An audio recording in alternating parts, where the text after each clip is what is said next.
The chair had a broken armrest. It pressed into my side as I sat there, plastic biting through the thin fabric of my shirt, but I didn't move. I'd already been told where to sit once today. I wasn't eager to be told again.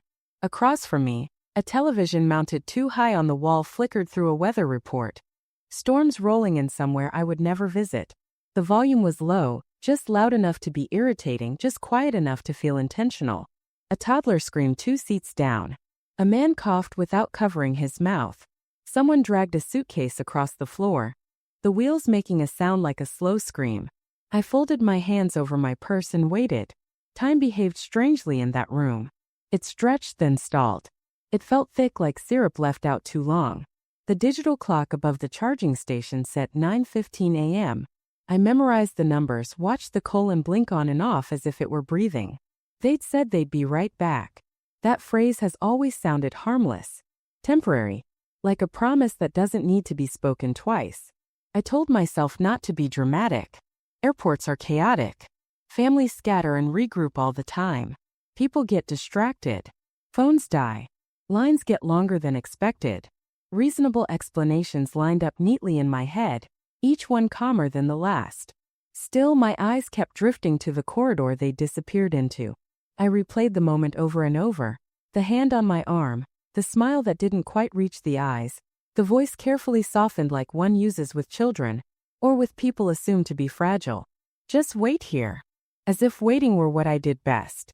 I shifted slightly and the chair creaked. The potted plant beside me shed a dry leaf onto the floor. No one noticed. I wondered how long it had been dead, propped up purely for the illusion of care. 10:07 I stood. At 11:42 I sat again. By 1 o'clock I stopped checking the hallway entirely. Something subtle changed then, not panic, not fear. Just a quiet realization settling into my chest like a weight I'd been carrying for years and had finally set down. I wasn't being delayed. I was being placed. Around me people came and went with purpose. Boarding calls echoed. Laughter rose and faded. A woman gathered her things and left. Her seat still warm when someone else claimed it moments later. I stayed. By the time the overhead lights softened for afternoon, I understood something I hadn't let myself think before. Whatever this was, it wasn't a mistake. And as that thought fully formed, the screen above the terminal doors refreshed, and one destination caught my eye. Not the one I was supposed to be watching for. Another one entirely. I stared at it longer than necessary, my reflection faint in the glass. And for the first time all day I didn't feel like waiting anymore. The word departed appeared without ceremony. No sound. No warning chime. Just a quiet shift on the board, the way lives change when no one is looking directly at them. I stood close enough to see my reflection ghosted over the list of flights. My hair looked flatter than usual. My eyes smaller. Or maybe I was seeing myself the way others had been seeing me for years, present but already fading from relevance. I didn't cry. That surprised me most. I waited for the familiar swell in my chest, the ache behind the eyes, the humiliation that usually followed moments like this. Instead, there was only a hollow calm, like the moment after a glass breaks when the sound is gone but the pieces are still scattered at your feet. A woman in a navy blazer stepped up beside me, scanning the board with urgency. She cursed softly when she saw her flight. Someone else's problem. Someone else's loss. I stepped away. The terminal had shifted into afternoon mode. Less frantic, more resigned. People walked slower. Voices lowered. The day's drama had mostly concluded, leaving behind only stragglers and janitors and those of us who hadn't gone where we were meant to. I made my way to the restroom and locked myself into the farthest stall. I sat down, purse on my lap, hands folded again, just as they had been all morning. This is where people cry in movies. This is where realization hits like a wave. But nothing came. I pressed my palm flat against the cool metal of the door and focused on my breathing. In, out, in, out. I wasn't dizzy. I wasn't shaking. My body hadn't received the memo that something unforgivable had just happened. That's when I understood something frightening. This didn't hurt the way it should have. Which meant, some part of me had been preparing for it far longer than today. When I emerged, the mirror caught me off guard. I looked fine. Not devastated. Not frantic. Just older. Quieter. like a woman who had finished listening to an argument she'd been part of her entire life. I walked back into the terminal and stopped at the first trash can I saw. The shirt came off easily. Bright pink letters. Cheerful. Infantilizing. I folded it once, then thought better of it and shoved it into the bin. It landed on top of a crumpled boarding pass that wasn't mine. Good company, I thought. Without the shirt, I felt strangely lighter, exposed but honest. Like I'd removed a costume I'd been wearing so long I'd forgotten it wasn't my skin. That was when I saw it again. The destination. Different gate. Different airline. Different direction entirely. I don't know why my feet moved before my mind did. Habit maybe. Or instinct waking up after a long sleep. The counter agent looked up with polite neutrality. No rush. No recognition. Where to? She asked. I hesitated just long enough for the pass to almost catch up with me. Then I spoke. One ticket, I said. One way. Her fingers hovered over the keyboard. Round trip. No. She glanced up, finally really seeing me. Leaving today? Yes. The screen reflected in her glasses glowed softly. Numbers. Options. Possibilities. As she worked, I reached into my wallet and pulled out a card no one else knew I still carried. My card. My account. My choice. When she slid the boarding pass across the counter, I picked it up carefully, as if it might dissolve if I gripped it too tightly. The time was close. Too close to overthink. I turned away before anyone could stop me, before I could stop myself. Behind me, the terminal hummed on, indifferent. Ahead of me, a gate was calling. And for the first time that day, I was no longer waiting to be chosen. Where is she going? And why does choosing it feel less like escape and more like return to something she buried decades ago? Airplanes have a way of shrinking the world. Once the wheels lift, cities flatten into patterns, grids, lights, lines without names. Problems do the same thing if you let them. They pull away from you not because they're solved but because perspective changes the weight of things. I watched the runway blur beneath us and didn't look back. The woman beside me fell asleep before we reached cruising altitude. Her head tilted toward the window, mouth slightly open. The trust of someone who assumed she would arrive exactly where she intended to. I envied her certainty more than I cared to admit. I folded my hands in my lap again. Old habits die quietly. The cabin lights dimmed. A low hum filled the space, the sound of movement, of commitment. There was no turning back now, not without effort, and effort had never been the thing that kept me in place. It had always been expectation. I wondered briefly if anyone had noticed yet. The thought arrived without panic, without urgency. Just curiosity. Like wondering whether a light had been left on in an empty house. I reached into my purse and felt my phone there, solid and accusing. I didn't turn it on. Not yet. Silence, I'd learned, could be an answer too. Outside the window, clouds rolled beneath us like something soft enough to land on. I remembered a time long ago, when I believed freedom would arrive loudly. With applause. With permission. Instead it came quietly. At 30,000 feet. In a seat I hadn't been assigned by anyone else. A flight attendant stopped beside me. Coffee or tea? Coffee, I said, then corrected myself. Black. She smiled and moved on. I sipped slowly, the bitterness grounding me. My hands didn't shake. That felt important. Proof that this wasn't a breakdown. It was a decision. As the plane cut through the sky, memories rose uninvited. Not of today, not of the lounge or the waiting, but of earlier moments that had taught me how to disappear politely. The times I'd made myself smaller so others could move faster. The times I'd accepted silence as kindness and neglect as inconvenience. I wondered when I'd learned that being agreeable was safer than being seen. The seatbelt sign chimed off. People shifted, stretched, reclaimed space. I stayed still, listening to my own thoughts for once without interruption. Where I was going didn't feel random anymore. Felt familiar. Like a word on the tip of my tongue I'd been swallowing for years. The captain announced our descent far sooner than I expected. Time had slipped. Or maybe I had. Lights appeared below. Scattered, uneven. Nothing like the place I'd left behind. The city didn't glow. It waited. When the plane touched down, there was a gentle thud. Then applause from someone a few rows up. I didn't clap. I pressed my forehead briefly to the window instead, letting the cool glass steady me. I had arrived somewhere I hadn't planned for. and somehow that made it feel more intentional than anything I'd done in decades. As I stepped into the aisle, the woman beside me stirred and smiled vaguely. "Have a good trip," she murmured, already reaching for her bag. "I already am," I thought, but didn't say. Because some truths need time before they can be spoken out loud. What is it about this city that feels like an unfinished sentence? And what past is quietly waiting for her to catch up? The airport was smaller than I remembered. Or maybe I was. The ceilings felt lower, the corridors narrower, as if the building had aged alongside me. Or perhaps it was simply that I no longer needed the illusion of grandeur.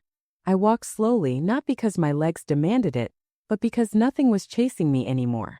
Outside, the air smelled different. Damp. Clean. Like rain had passed through recently and taken something heavy with it. I stood beneath the awning for a moment, my bag at my feet, letting the coolness press against my skin. Breathing in. Breathing out. Each breath felt earned. No one was waiting. The realization arrived softly, without the sting I expected. There was no name being called. No wave from behind a barrier, no obligation to hurry. For the first time in years, the absence of expectation felt like relief instead of rejection. The cab ride was quiet. The driver didn't ask questions, which I appreciated more than politeness. I gave him an address I'd memorized long before today, one of those places you keep folded in the back of your mind, just in case life ever circles back. The motel was modest. 2 stories. Peeling paint. A vacancy sign that hummed faintly, like it was tired of announcing itself. Room numbers ran along the balcony in uneven order. I found mine and slid the key into the lock. The door opened with a stubborn creak. Inside, the room smelled of cleaning solution and something older, history maybe, or simply the residue of lives that had passed through briefly and left behind their outlines. A single bed. A chair. A small desk pressed against the window like it wanted to look out too.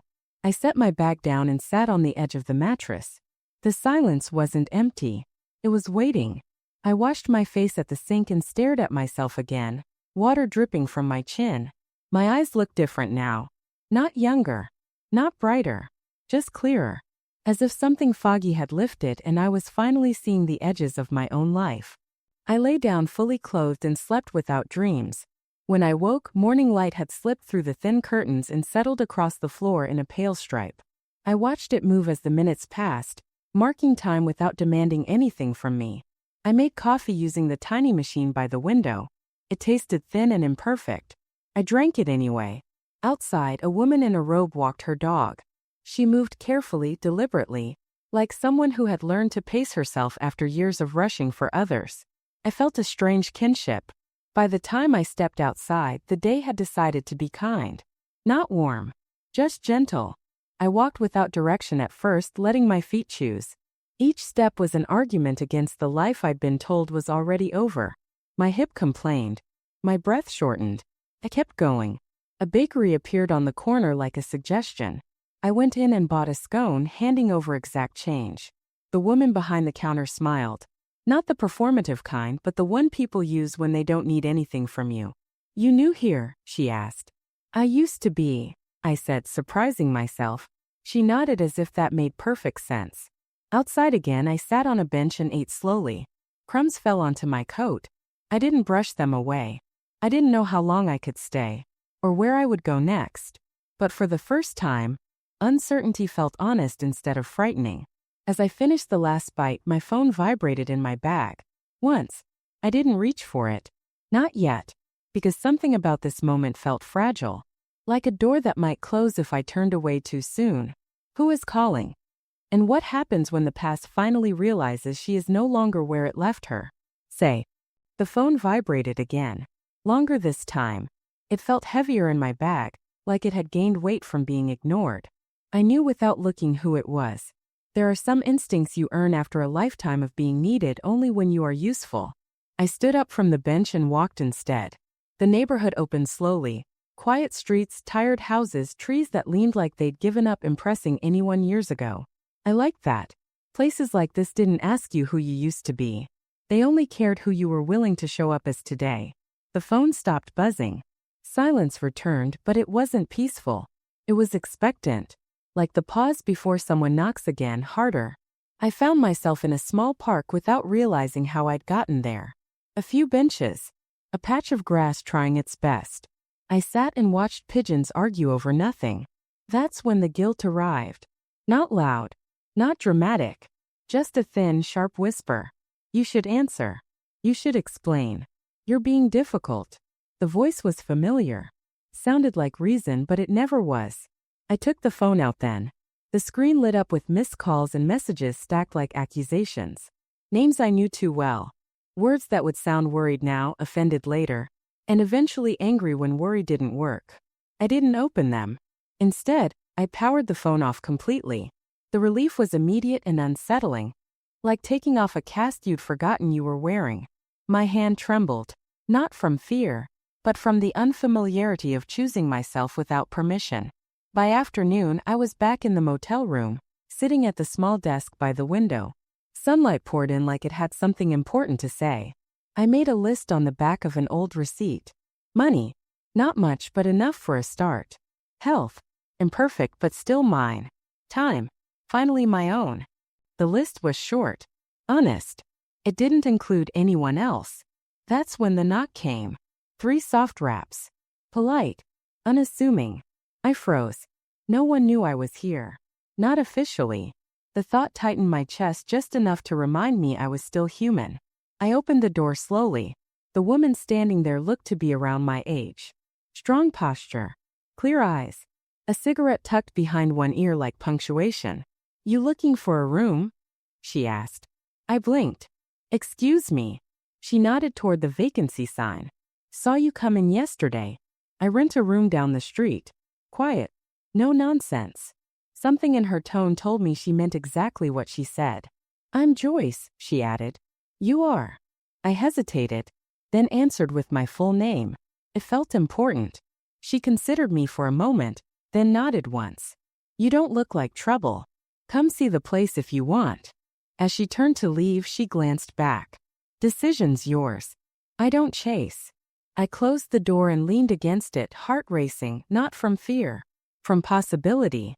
Because for the first time since the lounge, someone wasn't asking me to wait. They were asking me to choose. Who is Joyce, and why does this simple room offer more safety than the life she left behind? Joyce's house stood like it had given up trying to impress anyone a long time ago.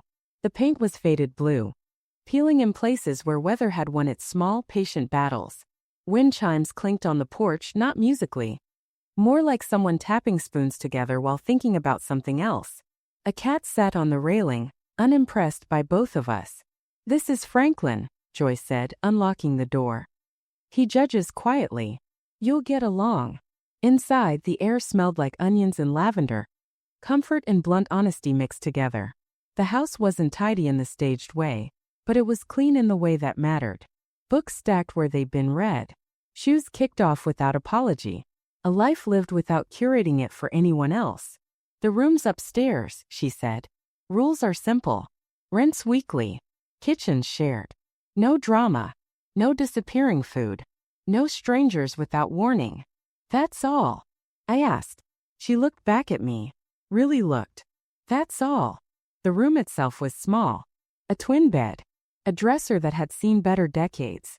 But the window was wide, and afternoon light poured in like it had been waiting for permission. I stood there longer than necessary, letting the warmth settle into my bones. I'll take it, I said. Joyce didn't smile. She handed me a key. Dinner that night was grilled cheese and tomato soup eaten at a small kitchen table with a wobble in one leg. She didn't ask why I was there. Didn't ask where I came from. Just said, I hate eating alone. And that was enough. That night, lying in a bed that wasn't borrowed or temporary, I turned my phone on. It lit up like it had been holding its breath. Missed calls. Messages. Panic dressed up as concern. Accusations wrapped in worry. The oldest message was from earlier that day, confusion, then irritation, then something colder. Call us. This isn't funny. Where are you? I turned the phone back off. The silence that followed wasn't empty anymore.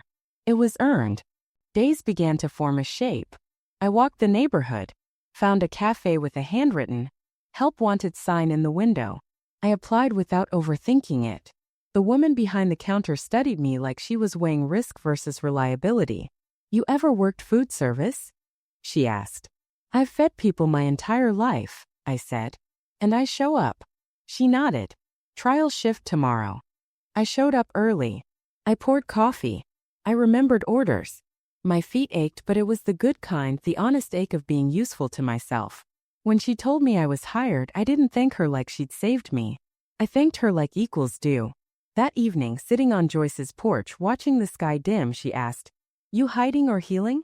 I thought about it. "Both," I said. She nodded. That tracks. I didn't know then that the past was already looking for me. That stories were being rewritten without my consent. That the truth I'd been avoiding since the airport lounge would soon demand to be spoken. But for now I had a room with a window. And it was enough. What really happened in that airport lounge? And why does the truth matter more now than ever? The truth doesn't arrive all at once. It circles you first. Shows up in fragments. In newspaper headlines left on cafe counters. In voices that soften when they realize you are no longer where they put you. I saw the article on a Tuesday morning.